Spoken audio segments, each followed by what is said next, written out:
Snap Judgment Studios. Get a behind-the-scenes look at Comedy Central's The Daily Show on Beyond the Scenes, an original podcast from The Daily Show with Trevor Noah. Every week, host Roy Wood Jr. goes deeper with notable guests and experts from the Emmy Award-winning series, and together they use comedy to tackle current topics, from gentrification to gun laws, and take a closer look at how and why these topics matter. Listen to Beyond the Scenes from The Daily Show with Trevor Noah on the iHeartRadio app, Apple Podcast, or wherever you get your podcasts. New episodes every Tuesday. Attention shoppers, we now have taste in the bread aisle. Dave's Killer Bread, that's right. An organic bread that's no longer a sedative for your taste buds. Dave's Killer Bread is on a mission to make the most of the loaf, to rid the world of GMOs, high fructose corn syrup, and artificial ingredients, and plant the seeds of good in all that they bake. Killer taste, killer texture, always organic. Dave's Killer Bread. Bread amplified. Snappers, we are so proud because today we're going to present a story adapted from the podcast Reckonings. And while this is a tough story, it's amazing in so many ways. It's a story we believe needs to be heard. Sensitive listeners, please note, this story does contain disturbing and sexually explicit material. Hear me when I say, this is not a story for young listeners. And given the story's sensitive nature, we're not going to use real names.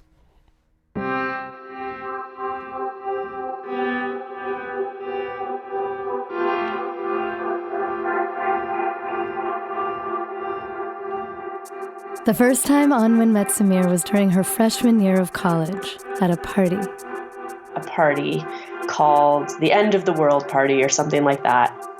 He was wearing, I think, like a gray shirt. I think he was wearing like a black tie too. He was kind of dressed up. Very tall and pretty like broad too. Truthfully, it was her eyes. Anwen has these fantastic pair of eyes. And just a very friendly smile. I think we got introduced, and then he said, "Hey, do you want to dance?" And I said, "Well, sure, as long as it's not that like bumping, grinding type of dancing. Like I swing dance." And so he's like, "Okay, I know a little bit of swing dance." By a little bit, I mean like little to no swing, but I was willing to learn if I could talk to this girl Anwen.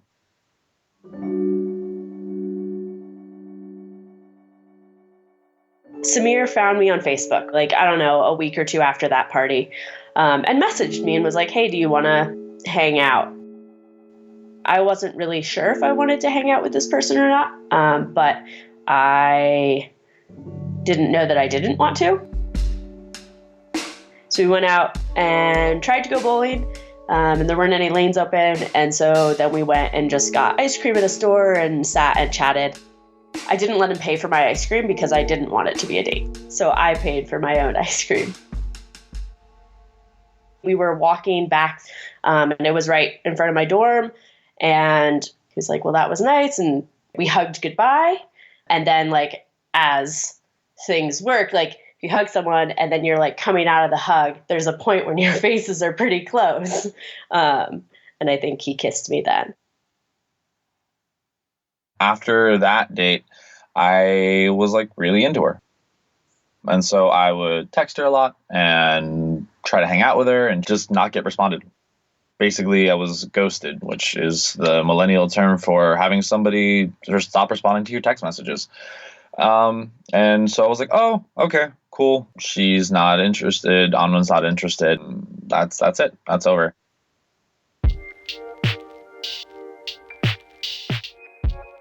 But this was a very small college campus. Anwen couldn't ghost Sameer forever. So the next semester, when Sameer's fraternity threw a big party, I think we ran into each other going opposite directions coming to the stairs. And I think I said something about how, like, I was sorry that I had stopped talking to him suddenly. And I was like, oh, it's fine. Like, you aren't ready for a relationship. I get it. It's cool. And then at some point later that night, I saw her dancing on the dance floor, and I went up and I started dancing with her. And I mean, she started dancing back. So we were dancing and like facing each other, like doing the like kind of awkward like prom groove thing. And I think at some point we flipped around to where my back was against the wall, and I think that's when he kissed me.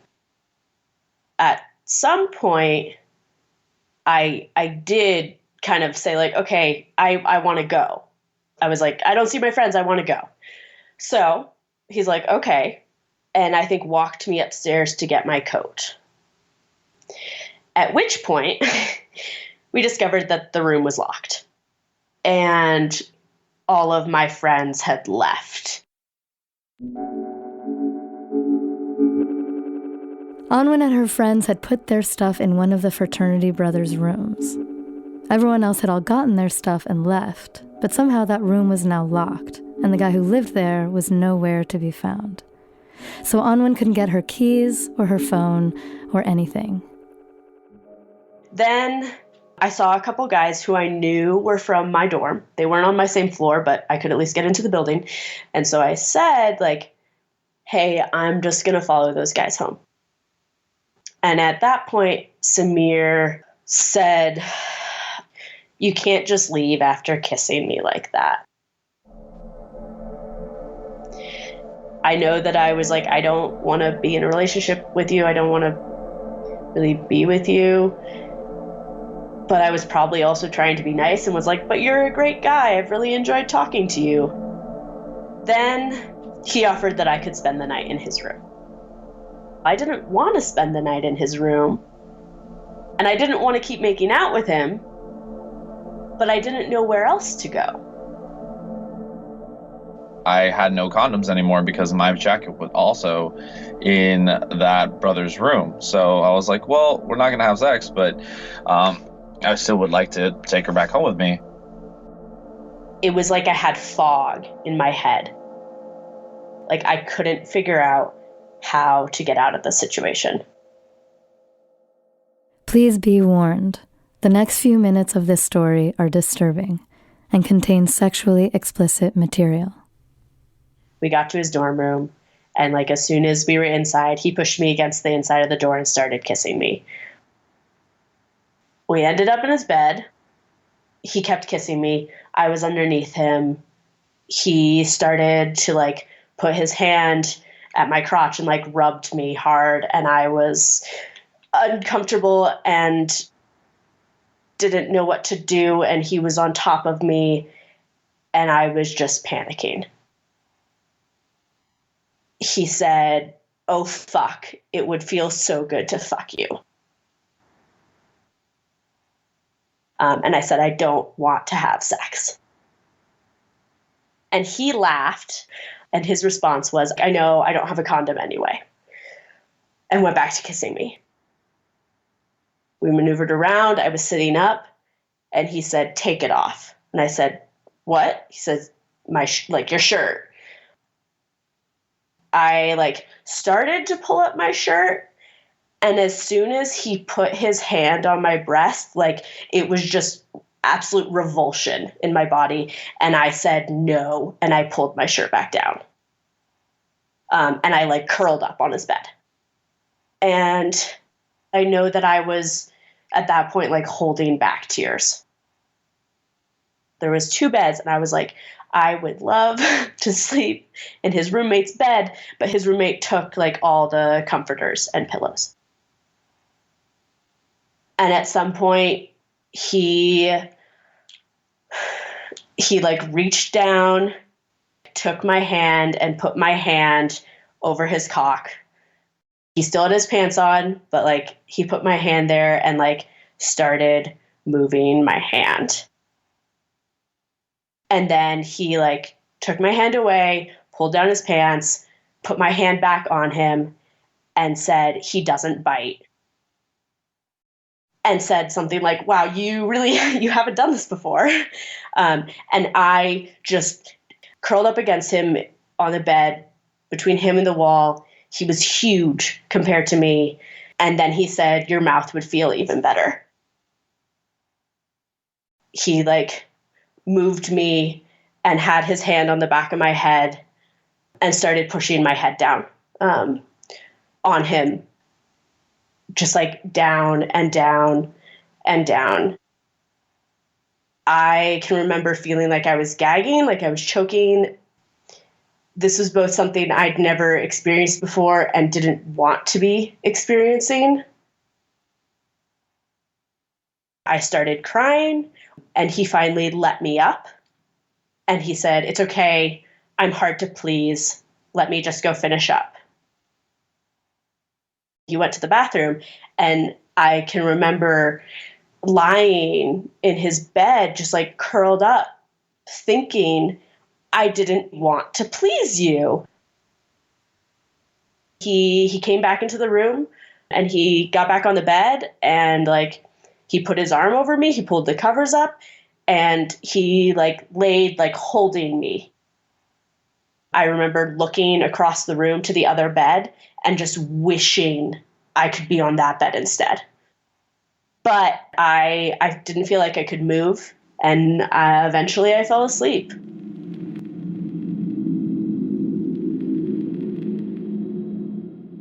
I woke up the next morning. He gave me a sweatshirt to wear. I put on his sweatshirt and I said, it's so big. And he laughed and he said, I'm big on you.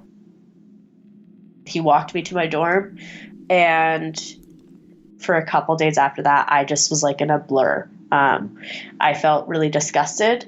I felt dirty. I like hurt between my legs, and I didn't know what to do. What did you think it was? So at that point was my point of like, this wasn't rape because we didn't have sex. We didn't have like penis penetrates vagina sex. So it wasn't rape. It couldn't be rape.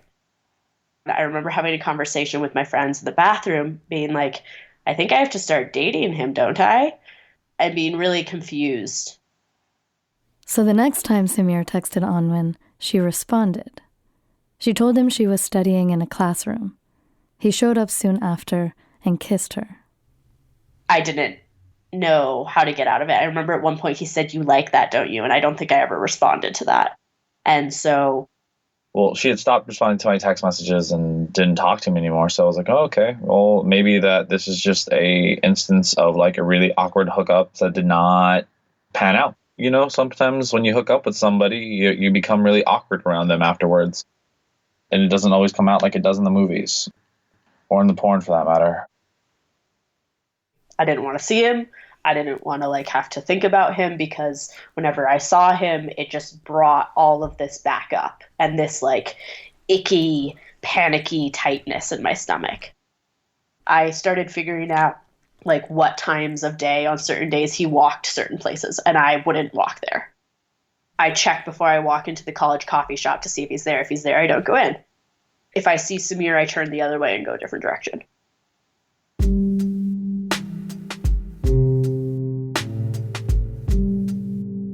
I, in my sophomore year, was training to be an orientation leader to orient new students and transfer students to the university. And so one of the trainings that were involved was Green Dot. So the Green Dot Bystander Intervention is this program in a lot of schools that teaches students how to respond to sexual assault on campus. The prompter said that it's assault when someone uses emotional manipulation to coerce somebody to like do sexual acts. Like sexual assault isn't just based on using physical violence. It's also just putting somebody in a situation where they feel like they can't say no. That night, that night was the first thing that popped into my head. Wait, did I do this? Did this happen? Like, if it did happen, why, like, is that how Anwen feels about this? It's like, well, no, like, she would have reported something, but she hasn't. I was terrified that I assaulted her. I was terrified that I had hurt her in this way. I was terrified of myself, because if this was true and I did assault her, then what did that make me? I was terrified of being found out. I was terrified of being sent to jail. I was terrified of all the consequences that come with that. All the consequences that come with sexual assault and rape. I did not tell anybody about this incident. I kept it to myself. And I didn't have anybody that I was like, who I could tell, because like, how do I say, hi, I think I assaulted and raped somebody, but I'm not entirely sure. I knew that I wanted to learn more because if this hour-long training taught me all this, and then maybe I need to educate myself more.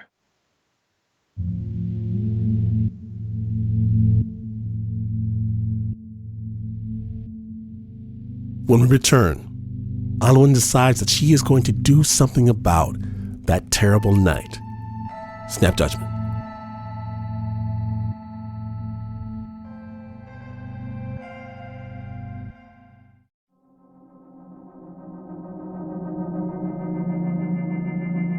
When we left, Sameer had just taken a training on how to respond to sexual assault on campus.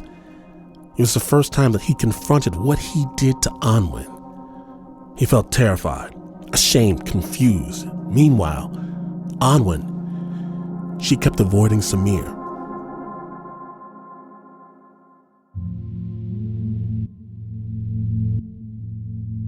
By junior year, Anwen finally talked about that night for the first time. First to her boyfriend, and then to her theater teacher. I guess I started thinking about it a lot more, and I didn't really know what to do with it. Then she became an orientation leader and took the same green dot training Sameer had taken the year before. Oh my God. This wasn't just an awkward hookup. This wasn't right. This was assault. It wasn't long before Anwen and Sameer ended up at the same orientation training. They were off campus by the shore. He was on the pier and I was on the pier, and I think I kind of like had put myself in a corner, just kind of watching and like waiting for when he came by. And when he walked by, I said his name. And I knew it was her, but I was terrified to turn around, but I did. And this is the first time she and I had spoken since freshman year. She asked if we could talk, and I said, yes, of course. And I said, I want to talk about that night. And he said something along the lines of like, let me make sure we're talking about the same thing. Like, let me make sure we're on the same page the night you came home with me. And I said, yes. And then I said, name that night. I stuttered, and I told her that I told her that I raped her.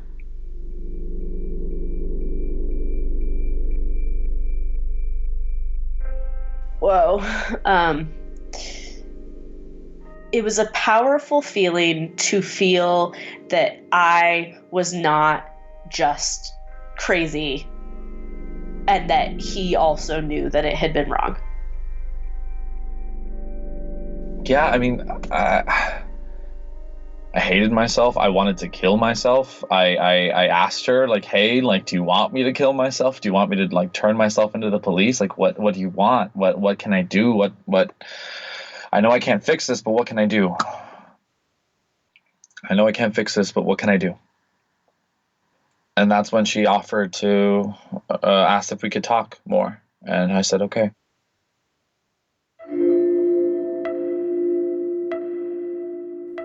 Anwen would send Sameer a text, and they'd meet up on campus, somewhere public. They would try to piece together what happened that night and why. Sameer would offer up apologies, and Anwen struggled to articulate what she needed. Their conversation was stuck.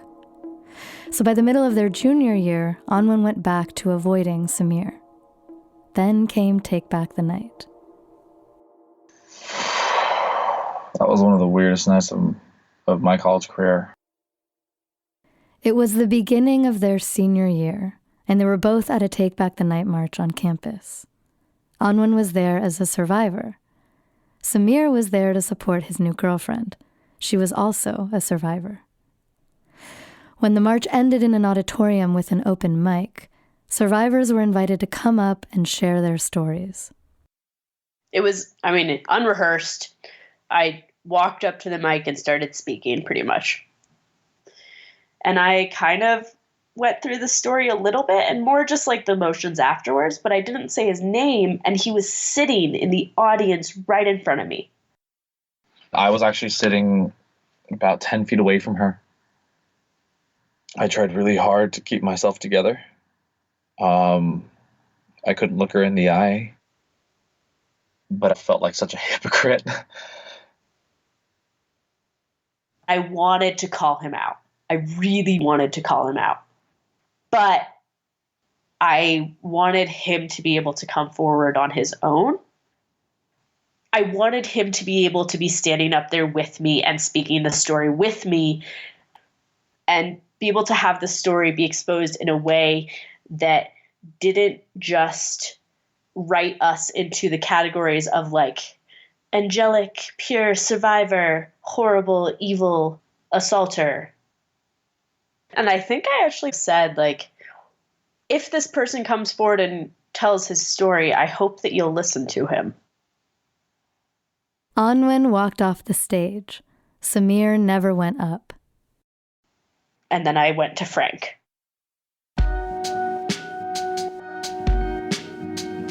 Frank was the director of student conduct at Anwen and Sameer's university. So he is the guy you go to when a student is causing trouble, like cheating on exams or serving alcohol to minors, or committing sexual assault. His job is to sit the student down, have a conversation, find out how bad the problem really is, and then decide what to do about it. I didn't want a formal proceeding. I didn't want a verdict handed down.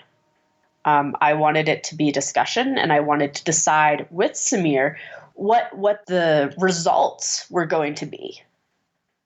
So Frank asked Anwen what she needed to repair the harm Sameer had caused her. He asked her to make a written statement about that night, a statement Frank would then give to Sameer. It was scary to basically be putting all of this hurt out on the table. It was really important for me to have him know exactly what I felt and how big the impact was and how often the impact was. So I sat down and I read her perspective and so many things. Oh my God. So many moments of that night that I had completely forgotten. I did not remember emotionally manipulating her to coming back to staying with me. I thought in my brain I had asked her to take her shirt off. I didn't. I told her. I thought from my perspective I was being a potential teacher when it came to oral sex. Turns out I was basically coercing her into doing this even though she wasn't comfortable. From my end I was like, oh, this was just a fun hookup. But then from her end, this guy is pushing himself on me, and it didn't sound like me. It sounded like a monster. But that was the hardest part, was that this guy who forced himself onto this girl is me. I think it was a combination of desperation, validation, wanting to finally get the girl that I've been after forever. I wanted to have fun and run around and just have a bunch of sex because that's what I thought college was. Now I wish I could just go back and talk to the kid and just be like, hey dude, your heart's maybe in a good place right now, but here's some things you need to know before you start engaging in sexual activities with other people that will prevent a lot of pain. You're a larger guy. You can't just go ahead and like ask things and then like expect like people not to be intimidated by it. Like if it's not an enthusiastic yes, don't do it. I've made it very difficult for her to enjoy many parts of intimacy. I absolutely terrified her for years just by being around. She's had to think about it every single day. And I'm not sure if the wounds are all the way healed. I doubt they are, but it's a pain that I can't take away no matter what I do. Yeah, I can't take that away. And I know I've said it 1,000 times, but I am sorry.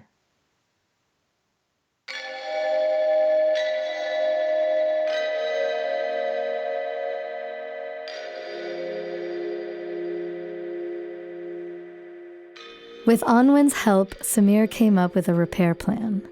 He would write an article for the university magazine exposing what he did.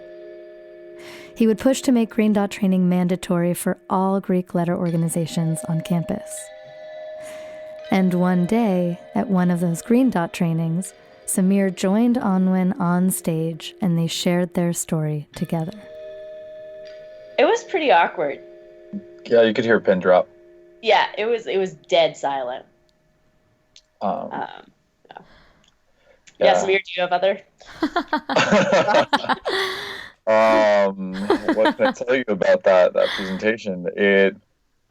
I do remember while I was leaving, a couple people were saying thank you. I don't know if I'm sure you got a few of those. Yeah, definitely.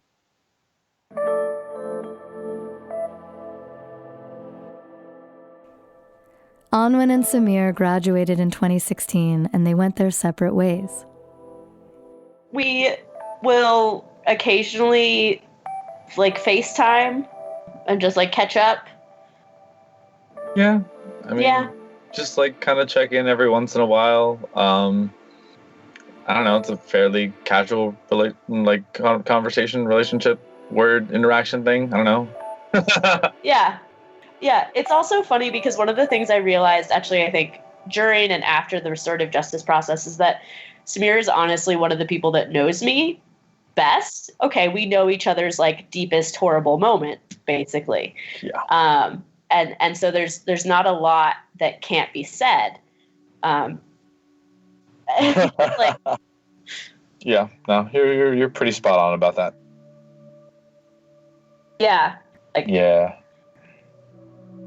I don't think I'll ever lose contact entirely with Sameer.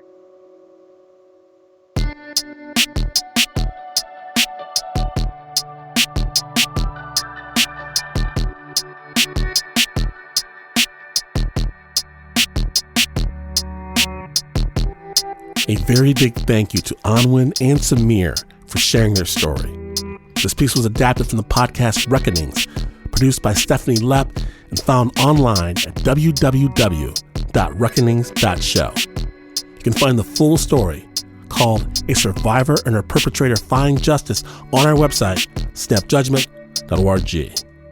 The original score was by Leon Morimoto. The piece was produced by Stephanie Lepp with assistance from Nancy Lopez.